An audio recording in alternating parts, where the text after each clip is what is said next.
Good day, everyone, and welcome to Social Selling Wednesday. This is a blab that we have every week at 11 a.m.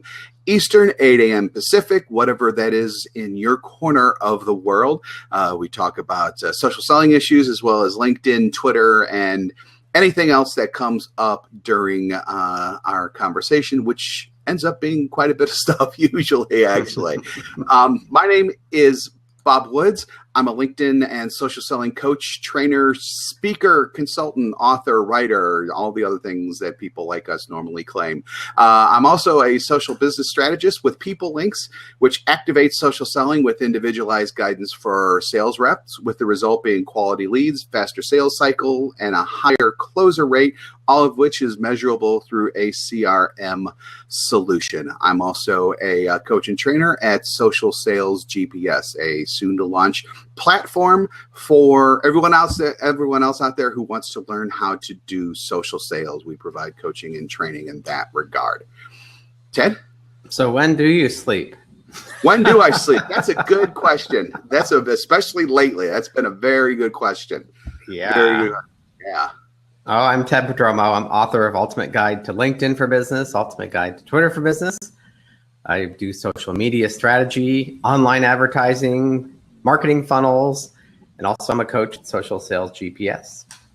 Okay, and missing in action this week is Michael DeGroot of Staying Alive UK. His company allows you to share your story with the world through whiteboard animation and video, which is a very, very cool process. In fact, if you go to socialsalesgps.com, you can see an example of his whiteboard animation right there because we use his product. And of course, he's also a social selling LinkedIn coach and trainer and is on board with us at Social Sales GPS as well. So, if you want to join in on the conversation, we have the chat room going. We monitor that all the time. If you want to put in a comment or toss out a question or whatever, because Michael's not here, we actually have 2 seats available for you to join in either via video and audio, or if you just want to pipe up via audio, you can do that as well. You don't have to show your face.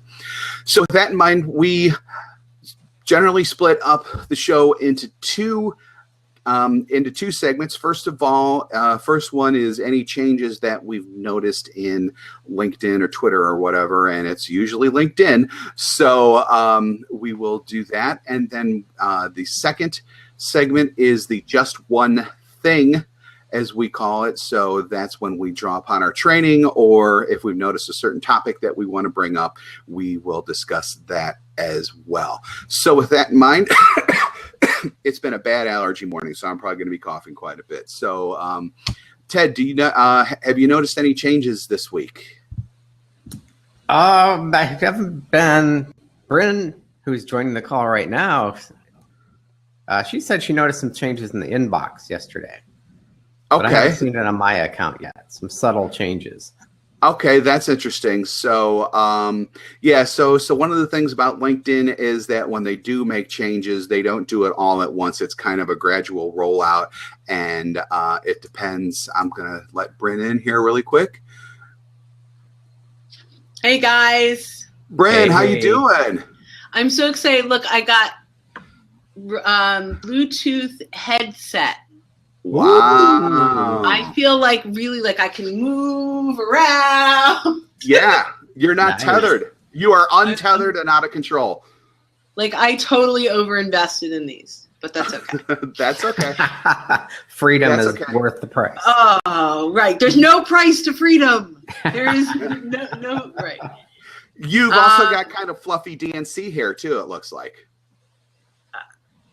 I have fluffy DNC? Yeah. From my DNC party last night, you mean? Oh, that's what it was. Oh, okay. I didn't even know you went to a DNC party last night. I went to a DNC party last night with that. The person that hosted the party is friends with Bill Clinton. Gotta like that. They went to college together, and he was one of his legal advisors back in the day. Oh, wow. That's cool. That is cool. So I'm actually friends with his daughter. Mm-hmm. His granddaughter and my boys went to kindergarten together. Anyway. Oh, that's great. Wow, we know a celebrity, an almost celebrity. Yeah, and it was all over, like that party was all over the news. And every picture where I was sitting, apparently I was at the food table because I did not make one picture. That's funny. That's funny. And for those of you who don't know, Bryn is a social selling and LinkedIn coach and trainer as well. And she's actually based in Philadelphia. So she is at ground zero for all of the activities happening that is there. true. Like literally protesters, Bernie protesters outside the door of our building. You gotta. We're 3 blocks from City Hall. Normally, I would say you gotta like that. I'm not so sure if you gotta like that though. So they're actually very nice. That's they good. have not been. Yeah, they're very respectful. Mhm. They're good protesters. Good. That's good to hear. They're not coming off angry, especially so it's fine. So it's good. But it is funny to ride like the train in the morning with like people with posters, like the whole. So it's crazy. Anyway. So I only have 10 minutes, so I want to just share with you the changes that Ted sort of mentioned. Yeah, let's do that. Which I'm really, really, really, really excited about, like beyond excited for lots of reasons. So I'm assuming this will roll out to everybody, but right now, when I get to my inbox, the first thing I see are all of the birthdays, new jobs, like if there's a big blue kind of background that has all of those reminders about birthdays right in my inbox. In the streaming. The next thing is and I tested this, if you sent a personalized note when you connected with someone, which is another reason to do this every single time. Mm-hmm. If you send a personalized note when you connect with someone, that personalized note and Joe is a new connection shows up in the inbox in that stream. Wow, which that's is amazing. Great. That's one of the things we had asked for, if you remember, Bob. That was like one of the things when we talked with the LinkedIn product team, we had asked for that, and it's done, and it's beautiful. That's excellent. Here is my social selling strategy around this, and this will be my blog on Sunday. Because I'm halfway through it now, which is great. The biggest, I would say, challenge for many people is keeping up with their new connections and sending those welcome messages. Yep. Mm-hmm. Right? Now it's easy. So there are a few ways. I have a lot of our clients create a LinkedIn accepted folder inside of Gmail, if they have a Gmail account or Outlook or wherever that is, with a rule that all of invitations at linkedin.com go into. Mm-hmm. And then they have to go into that every single day to reply. They can go, although this gets messy, to their connections under new connections, but that actually has both what you've accepted and who's accepted yours. And when I accept someone's connection, I send them a note immediately. So now I have to go, I already sent them a note. So I don't like that. Mm-hmm. And now the key is really, you have to, not you guys, because you always do, but everyone that watches this, you absolutely have to personalize, customize your invitations to connect. Even now, if you're sitting next to them, right? So it used to be, and if I'm sitting next to someone, I would say, let's connect. Typically, I would customize this, but we're in a conversation right now. I'm just going to send it. You can't do that anymore because it will not appear in that list. Interesting. Okay. That's really interesting. Yeah. But it's really good. It's really good. It's good. Yeah, it's good. And like you say, I mean, we all preach, harp on, beat people over the head about customized messages. This is this is definitely a fantastic reason, if you haven't done it before, to do it now, basically. Yeah. Yeah. And so now just have your welcome messages ready to go. Right. Yeah. So I hate to pop off, but I have a webinar at noon that I'm not ready for. So surprise. To go. All right. It will be fabulous anyway. I'm sure it will be. Yeah, I'm sure. So we have 100 people coming. It better be. It will be. It will be. So guys, I just wanted to share that today. Thanks for having me, and we'll talk soon. Sounds good. Bye. I'm not seeing that in my inbox yet, so. I'm not either, but that will be good when that happens. That'll be very good when that happens. So I noticed I've got Yeah. this message. I just have to read it. Sure, Hi, yeah, Ted. go ahead. Hi, Ted. I'm not trying to hit you with a hard sell, but Here's the hard sell. uh, Uh, what not to do. Yeah, exactly. What not to do. We could film many blabs on just with the what not to do thing. So my change, actually, I wouldn't call it a change, but it's something that some people may have noticed last week, because I certainly noticed, because I got several of these notifications last week. Yet when I went in today to try to, because I had actually wanted to show it in one of our empty screens, what it looked like, they're all gone now. So maybe this was kind of a bug that got out and LinkedIn took it away. So this is more of a, here's what I think happened if you saw this last week. So last week in my notifications feed, I saw several times kind of a strange message directly from LinkedIn that basically, and I don't remember the exact wording, but it basically said, you have asked someone's name to connect. Meantime, you are now following this person's name, basically. And the thing is, the couple of people that I recognized, I knew that I had been connected to already. And I was just like, what is this all about? So then when I went to their profile, it turns out that I actually wasn't connected to them anymore. I was either a second or third degree connection of theirs now. And the first time it happened, I was just like, maybe I was wrong, and maybe I thought I was following this person, but I actually wasn't. But then it happened a couple more times, and at that point, I'm like, this is weird. What is happening here? So I started thinking about it, and I think, and I don't have any confirmation of this, so this is just a guess of mine, but I think that it all rolls back to the culling, as I call it, that LinkedIn is now doing of the people who have more than 30,000 connections. So last week we were talking about how LinkedIn is starting to enforce its 30,000 connection limit. And we had an entire conversation about why that's bad and everything else. So if you want to see that, just go ahead and rewatch last week's show. But I think what was happening is that whatever they have going on internally code-wise, because the people who got invited, so let's say you're one of these people who had more than 30,000 connections. From the 30,000 first connection that person made on up, all of those people were backed down to followers. So what I'm thinking happened, and this is just because they didn't, my guess is they didn't do adequate testing on LinkedIn's end, was that when they demoted all these people from connections to followers, this message just got kind of sent out automatically to those people who got called out or who got cut out of these people who had the 30,000 plus connections and fell in that 30,000 plus thing, basically. Right. Yeah. So I was getting several messages about that.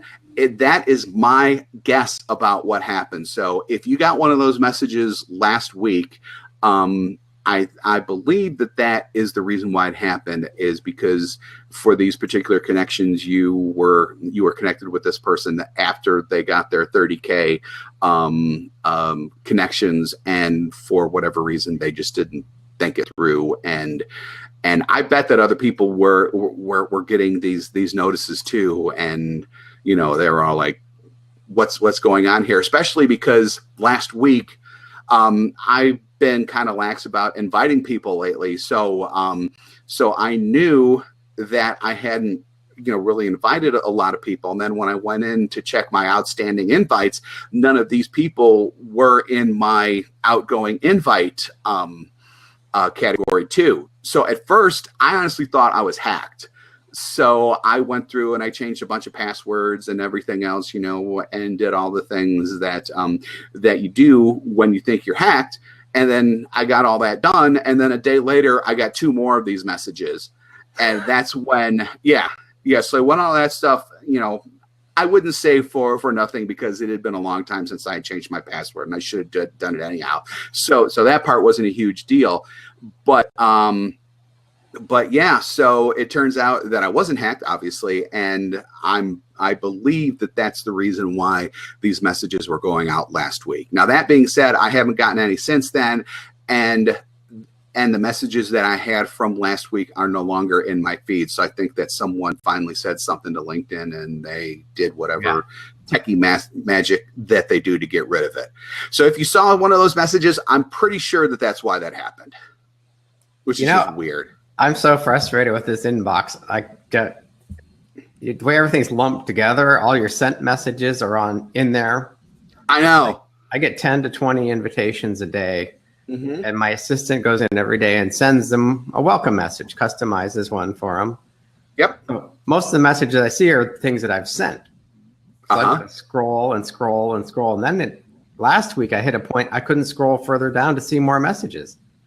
You know, I noticed, you know, it's interesting you bring that up. I noticed that either last week or the week before, but definitely in the past couple of weeks, you get stopped. Yeah. So there's no way to see messages. I have like 400 unread messages and I can't get to them to read them. Even if I sort by connections or in mail, I still can't get past all the messages because I'm sending, 10 to 20 welcome messages a day. Right. So it's like, oh, come on. We're trying to interact here. Yeah, exactly. We're trying to interact. We're trying to build business. We're trying to do the things that you want us to do. It's part of your business model, people. Oh, well, maybe I'll try it through Sales Navigator. Start sending the welcome messages through Sales Navigator. I wonder if that would help. First shot. That's a good question. That's a good question. Let us know what happens with that. I will. Yeah, definitely. There was something else that we were talking about last week that one of us had to do updates on. I'm trying to remember. We all had to do items after last week. Or was it the week? No, it had to be last week. I did sign up for BB. Remember we had talked about that? Right. Yeah, so BB is an interesting platform. It's more popular over in Europe right now than it is here in the U.S., although it does seem to be catching on more here in the U.S. And I don't know if BB itself is trying to market itself like this, but there are people out there who are kind of self-marketing for BB like this as kind of an alternative to, or maybe even a replacement for LinkedIn. Because of how it works. It's actually not much different from LinkedIn, just without a lot of the functionality that LinkedIn has. Obviously, they have more of a following type of platform, and they have what are called hives, which is basically different interest areas. So it's kind of like LinkedIn groups. But they're more broadly based. So you don't have these micro hyper targeted groups that LinkedIn tends to have sometimes. They're more grouped around subjects more than anything else. So you can you can publish outside content. They have a separate publishing platform in there too that you can automatically push out to these hives as well, and you can make connections and like I said, and participate in these subject-based hives, basically. So, it's definitely, it's nowhere near there, I would say, in terms of trying to take on LinkedIn directly. And there's obviously not the Sales Navigator component. There's not all of the recruiting components that LinkedIn has, obviously. But it's not bad. It's not bad. It's just going to be a question of whether or not it takes off here in the U.S., which, right now, all of the, names, quote unquote, in social selling are already on it. So, and there's other experts who have, 95 other social selling or social media channels who are on there as well. So it's definitely taking off in terms of those types of people. I just don't know. And I can't tell just because I haven't had a lot of time to work on it yet. So I haven't had the time to link or to, I forget what they call it in their parlance, but it's all B, as in, bzz, the B oriented. So there's hives and there's, and there's certain other terms that they use there. They're obviously trying to distinguish themselves from LinkedIn, which they should be doing. But it's definitely one of those things where it's like, LinkedIn in its infancy, you couldn't do a lot either, just because the features weren't there. And I was on LinkedIn in late 2003, so I definitely remember what it used to be like. And BB is like at that point right now. It's just it grew faster in Europe than it is here, but it may be catching on a little bit. I don't know. And there's the link for it there. It's us.bb, which is spelled, for those of you just listening, BEBEE. So it's BEBEE.com. And I'm assuming it's pronounced BB. So my hesitation is, gosh, I don't have time to take on another social network. Yeah, I hear you, and that's the main reason why I haven't been on it a lot, because of that, basically. But they are marketing themselves as an affinity type of network, mainly for business people. So we'll see what happens. I don't know. Have you tried that Opportunity? There's a site, sorry? Opportunity site. Was it opportunity.com? Yeah, Opportunity. I get invites from there a lot. I get turned off about Opportunity because they want you to upload all of your contacts, which, I mean, I see what happens on the user end of that, which is you get bombarded with Opportunity emails all the time, right, that so-and-so has joined. And, I get a couple of those a week from different people. So, I mean, their marketing to me is a little slimy, a little stalkery, just in my opinion. So I just don't bother. I don't know if you've actually been on Opportunity or not, Ted. But I have the same feeling. They're not opportunities for me and my business. It's opportunities for them to pitch to me. It's a pitching platform. It seems like it. I don't get anything people want to connect with me and learn more about what I do. It's all about, hey, I can do this for you, or we can generate 1,000 leads for you, or whatever. Yeah, which I get enough on LinkedIn, which, I mean, I will connect with someone and you would assume that they might read your profile a little bit, but then when you connect, you kind of just take that chance and roll your eyes and go, oh God, what's going to happen here? And then you click connect. And then the next thing you get is a pitch for something that is either in direct competition to you, or you just look at your profile and what they pitched you. And it's like, obviously this person didn't read my profile. If they did, they would know that there's no way in heck that I would be interested in this, basically. Well, yeah, I get that all the time too. Would you like me to optimize your LinkedIn profile? Right. Yeah, exactly. Yeah. It's like, I could probably do yours and do a better job of it, but I won't go there. So, it's just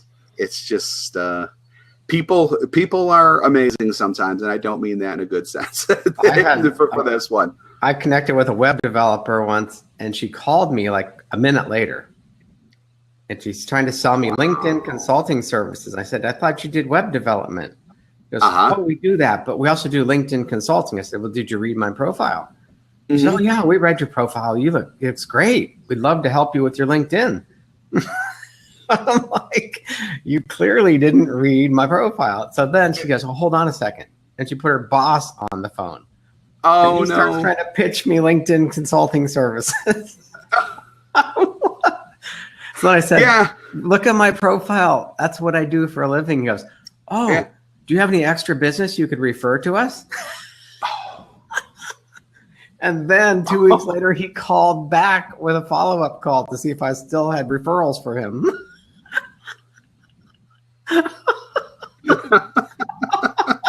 You can't make this stuff up. Wow. Wow. Okay. Yeah. So in my mind at this point, I get this image of like, if you ever saw the movie Boiler Room, or, one of those stock market oriented types of movies where there's people just pitching all the time. I mean, I get that type of vibe from that company, which of course turns me off entirely and would turn anyone who is like us off entirely, especially when you could probably just hire them and, teach them a thing or two in what they're doing, especially because they're using LinkedIn in such an awful way. They need selling 101 training. Right. Yeah. Yep. Oh boy. Yeah. Selling in 2016 101, which is much different than selling in maybe 1997 or whatever. Pick up the phone book and start dialing for dollars. Dialing for dollars. Yep.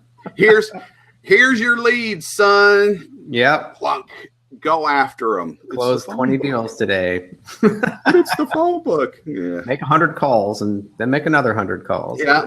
It's a numbers game. It's all a numbers game, which it still is. But I mean, in that, old antiquated there's shortcuts style, to basically. that. Yes, there are. Absolutely. So now that we bashed on traditional selling completely and totally, I think, let's go to the just one thing segment here. So what would you like to talk about this week, Ted? So Twitter's been on my mind since they released their earnings. Their earnings are down. Yeah. Their user growth has stalled. Oh, yeah. But it's still a powerful platform. Yes, it is. But how can they stay in business if they're not making money? Yeah. It's a powerful platform. It's not a great business model. Yeah. And they keep saying they're trying to attract more companies to do advertising on there, but it's so expensive to advertise. Oh, I didn't know that. Yeah, for a corporate.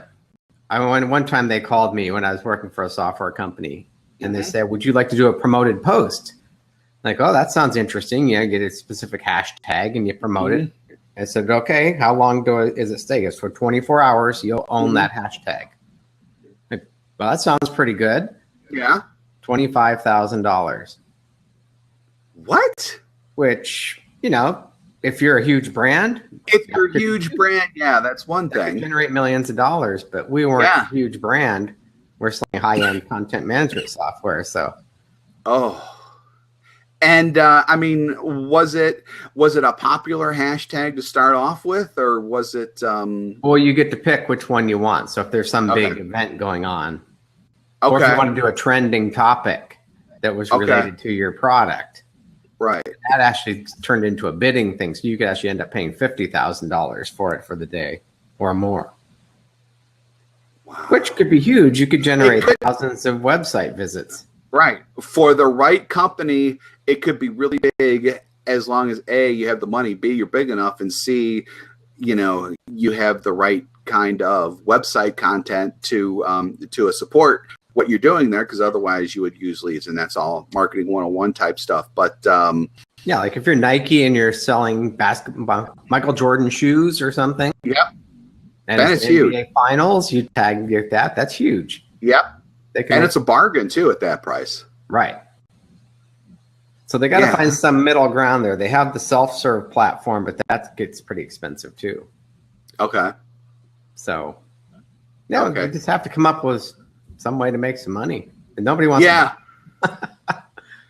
Yeah, and they keep taking hits all the time in media, about alleged, censorship and, censoring the wrong groups and, not censoring other groups. And, I don't want to get into politics or anything like that. But, no matter what group or what side you're talking about, that's just not good press and good news for the company in general, I don't think.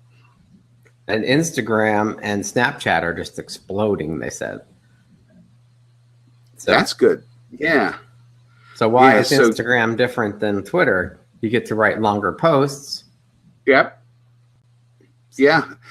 Plus, as long as you can figure out Facebook, because they keep saying, "Oh, your Facebook friend Joe is on Instagram." Right. Now.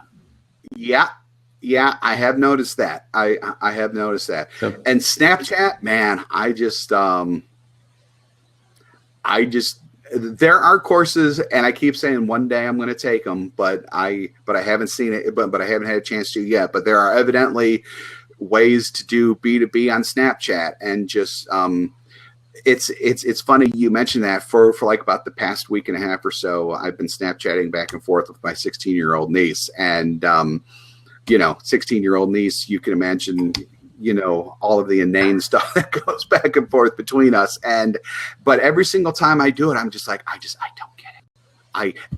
I don't get Snapchat. I still don't get Snapchat. Maybe it's because of my age. And two, I don't get how it's a B2B type of promotion platform. I don't get it. I do not get it. They create little stories. It's pretty good how the brands are using it. Like Food Network. Food Network has a lot of different recipes, or you just slide through those stories. Okay. So I see the power in that, but yeah, I don't get it either. For me to create content, to send it out there, and yeah.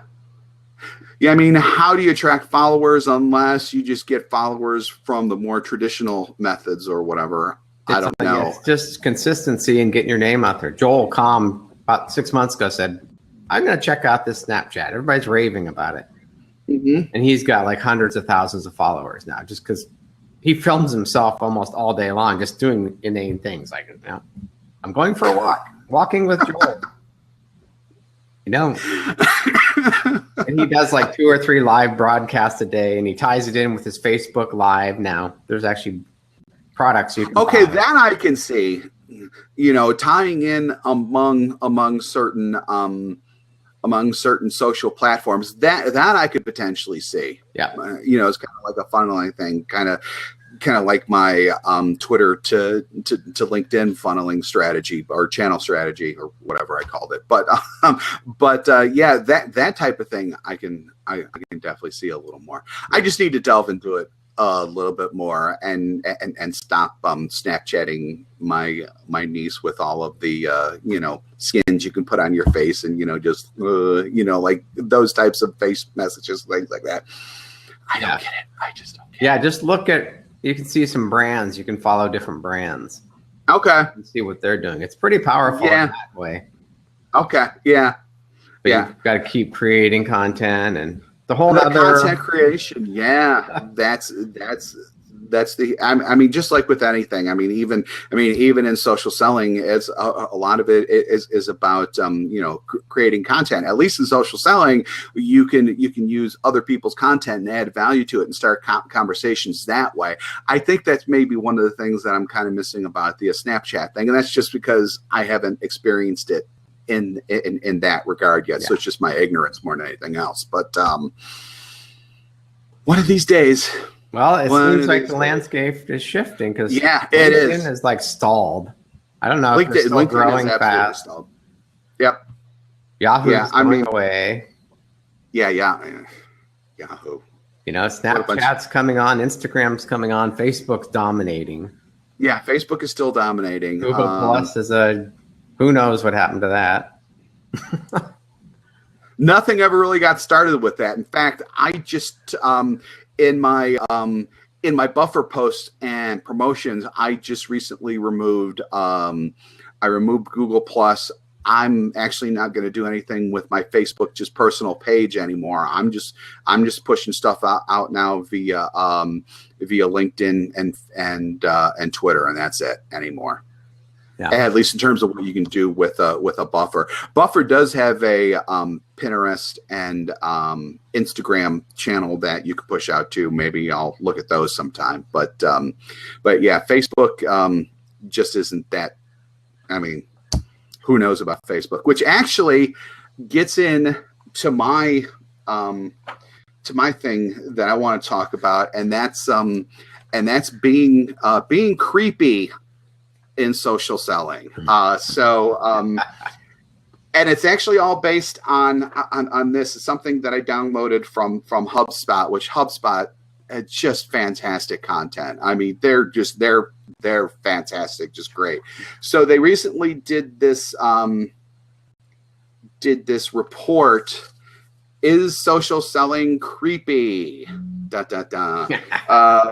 Buyers and consumers define the normal/stalker divides. So I'm going to quickly read their 5 major findings. Overall, obviously, I think the main takeaway that any of us get from this is it's as creepy as the person who is sending the stuff makes it. Basically, that's what it comes down to. So, my overall rule when it comes to anything in social selling is if you don't like it being done to you, don't do it to other people, and that includes the the whole stalkery, creepy type of thing. So, their first kind of takeaway or finding is buyers and consumers are less likely to perceive social selling tactics as creepy if they share connections with the salesperson.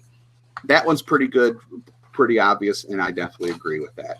The second one is messages customized to a particular buyer or consumer are usually perceived as less creepy than non-customized messages. We always preach customized messages. Anyone who does this really well tries to customize as much as possible. So, send customized messages, especially in that initial connection request on LinkedIn. Do not use the generic one that LinkedIn provides. Always connect from the profile, from the person you want to connect to, their profile, so that you don't inadvertently send out a generic type of connection request. Mm-hmm. Number 3, I think, is interesting, and that's why it prompted me to bring it up. Facebook is strictly out of bounds for social selling. That one, I think, is interesting. And the little paragraph below it says, social selling interactions connected through Facebook were rated as more creepy than any other network. Now, obviously, that doesn't apply to advertising and things like that. That's the types of actions that we take in social selling, or that we train in social selling through LinkedIn and Twitter primarily. So, I mean, people still view Facebook as being highly personal. I think that's what comes down to, and using Facebook is a no-no. So, and to everyone else's credit out there, I have not been the victim of, if you want to be dramatic, social selling efforts on Facebook. So I think that most everybody knows that already, but it's interesting that it actually shows up in this report here. Mm-hmm. Fourth one, in general, light social selling interactions, which is like liking, retweeting, and favoriting, are considered to be less creepy than more in-depth interactions, which is basically commenting and messaging. Everyone likes social support, but not everyone likes social content. It's contact. So, again, if you don't like it being done to you, don't do it to other people. And number 5, buyers and consumers' stated preferences towards salesperson behavior and their gut reactions to sales practices are sometimes at odds. So they say, although respondents at times label a specific social selling practice as creepy, questions that asked about generic sales practices reveal the discrepancy between rational thinking and gut reaction. So that one's just interesting. I'm not really sure what to make of that, but I think that's just something to keep in mind. One of the things that they talk about a little later in the article is that if you do get that kind of reaction from a couple of people, it doesn't mean that you're doing something wrong necessarily. You just got to just keep doing it. And, not every single person out there is going to react positively to any type of every type of social selling type of activity. So, right. So the one thing that I taught in relation to this is basically using that the light social selling interactions point and actually building on that a little bit. And this is something that I teach at PeopleLink. So if you want to develop deeper relationships, start off light. Just with liking, retweeting, and sharing and favoriting, or retweeting or whatever. Then as the relationship builds, you can start getting more into commenting and reacting beyond a like, basically. And then eventually, hopefully the relationship will get to the point to where you can start messaging at that point. So, it's just like a sales funnel, basically. Start off light, and you go and you start getting more advanced as the relationship builds. But the relationship has to build, otherwise it's going to look creepy. Yeah, I teach people like you meet somebody in person at a conference or a networking event. You start talking about, hey, what company do you work for? Talk about the weather. Talk about maybe some sports. Yep. And then it gets a little deeper. You don't start getting into politics and religion. Right. Yeah, exactly. God, don't ever do that. Please don't ever do that. Just keep it light. And you just think, oh, yeah, this person's interested in cooking too, or whatever. Right. And just build those relationships over time. Yeah. People just don't want to do slow and steady anymore, though. That's what's frustrating. Yeah. Yeah. I mean, it's 0 to 60 in 3.5 seconds, and it doesn't work. It doesn't work. I mean, it may work with 5% of the population, maybe, and that's only because that 5% consists of people who do it themselves, basically, and that would be the only reason why. But there's so few people who are out there like that it just doesn't. It's just not worth it to try to go from 0 to 60 in 3.5 seconds with your relationship. What about if you're a millennial selling to a millennial? I wonder if that would work. I'll have to talk to some of my son's friends because they're 2 years out of college. They've been in sales now for 2 years. I'd love to talk to them because I've known them since they were 5 years old. But that would be interesting.